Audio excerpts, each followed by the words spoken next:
Welcome to Module 2. Before we begin, let's quickly review what we accomplished in Module 1. First of all, we chose an innovation challenge, one that we care deeply about, where we might be able to create a new product or service that could attract a lot of customers or supporters. Then we wrote a succinct, one-page challenge statement that clearly describes the challenge at hand. After that, we selected a preliminary idea or solution based on our experience and intuition that will guide us as we build a business model canvas, which is the project deliverable that we'll need to complete as part of this Coursera program. We also watched the animated video From Business Idea to Business Model. It described the story of Beth and Carl and their idea for a new travel agency that serves baby boomers. We learned that although building a business model isn't going to be a walk in the park, all we're going to need is our creativity, willingness to work, and a passion for our idea. So, keeping in mind what we learned in Module 1, let's dive into building block number 1, the customer segments.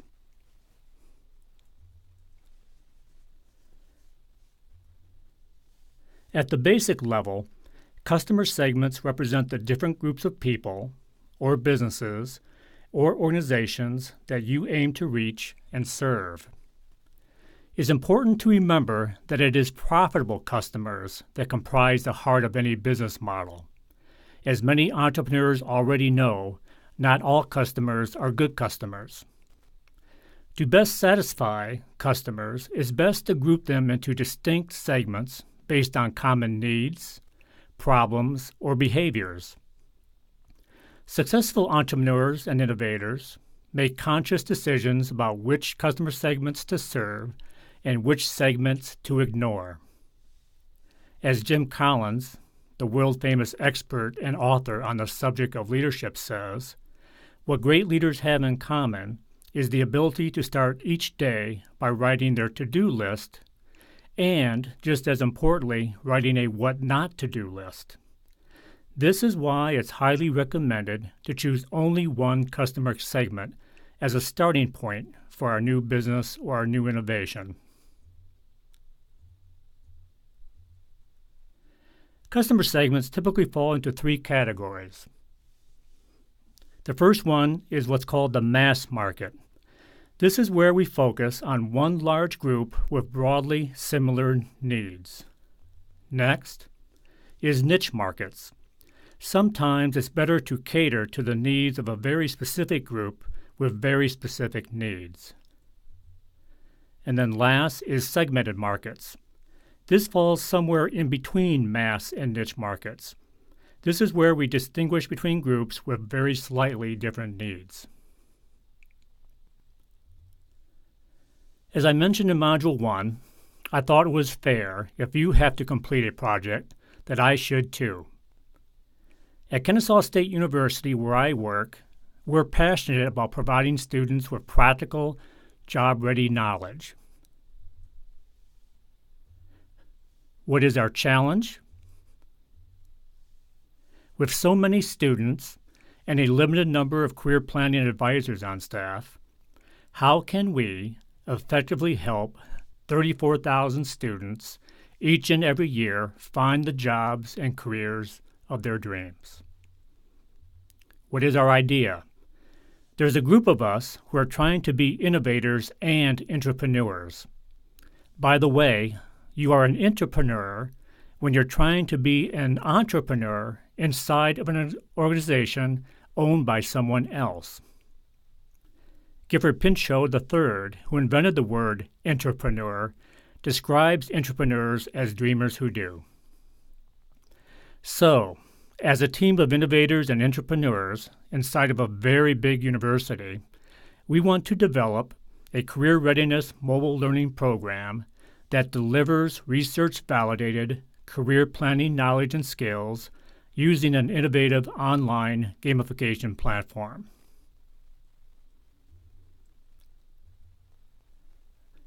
Okay, with this idea in mind, who will be our customer segments? We have tentatively identified 7 customer segments. The first one is high school juniors and seniors. The thought is that maybe we need to start the career planning process at the high school level. The thinking is that if career planning is done at this time, young people will have better odds of choosing the right college and the right major. Customer segment number 2, college freshmen and sophomores, are another possible customer segment, as well as college juniors and seniors. Perhaps it's at this stage that a young person is most open to career planning advice. Customer segment number 4, parents of high school students. The thinking is that maybe the parents of the students, instead of the students themselves, might be a more profitable, more motivated customer segment. Therefore, parents of college-age students would be customer segment number 5. Another important customer segment, number 6, is to provide career planning services to our military veterans who are returning to public life after years of military service and may need help finding the second job or career of their dreams.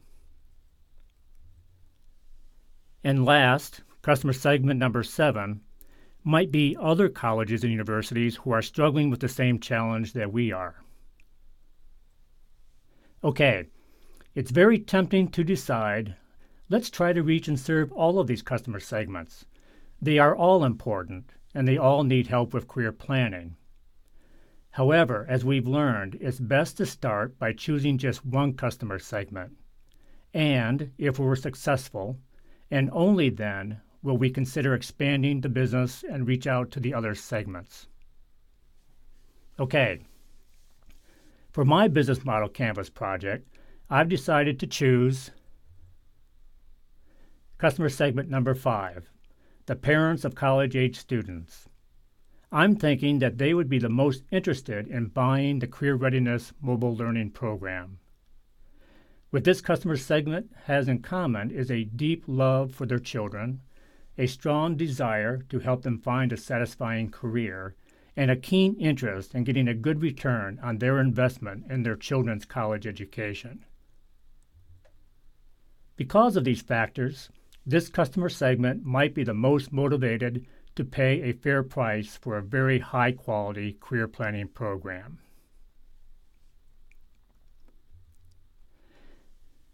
Next, let's talk about your Module 2 assignments.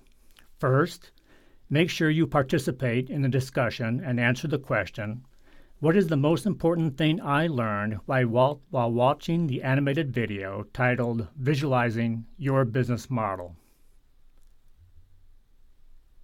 Second, there are 2 application assignments. Now, with your idea in mind, it's your turn to identify the customer segments that might be the most interested in your idea, and then make the important decision of selecting the one customer segment that you consider to be most important. Good luck, and we'll get together again at the beginning of Module 3.